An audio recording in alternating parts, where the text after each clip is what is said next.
Dân đâu thầy lê gặp phụ hay vô India hết nghe rồi in trẻ ta bút bút mấy lệ hay lệ nè hey vậy hi chọn nia nia cái hi mi khual thâu kan nia hey he lai kan rồi thế nào hi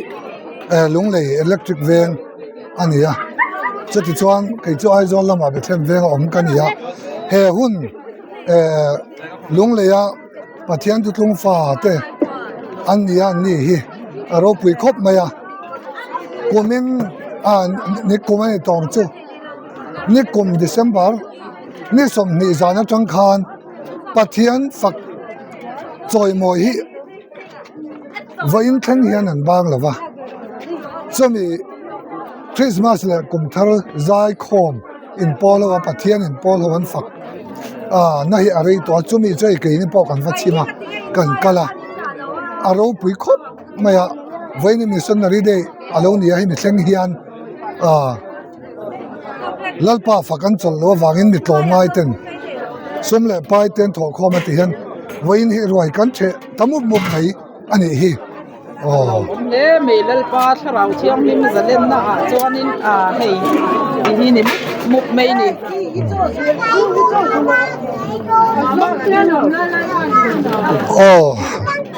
khatiang khan hi roi ro pui tang mai mi tlom ngai te kal tangin vain chu ganan the ho don ani ya ro pui khop maya lalpa ho sakna ren rual lo vaina kan changtanga mi in phal ten an tho na tangin vain pathian ni Sunday ni hian roi kan the mo mai ani ya achan chu nikum December ni som ni atang khan zai khom antana elai lung le electric veng unau te hian voin thang hian pathian pol na le ompuina noya zan lami kel lavin pathian fakin an zai ho renga ke ni point hei kar khat don chu kan va som ve to ti chuan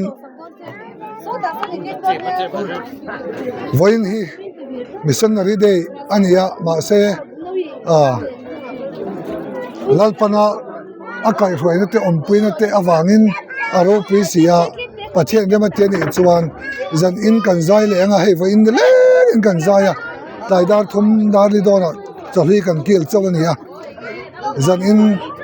kan zai le ngalal pan rema te ni chuan nun phung pa nga ya kan nun thei chuan he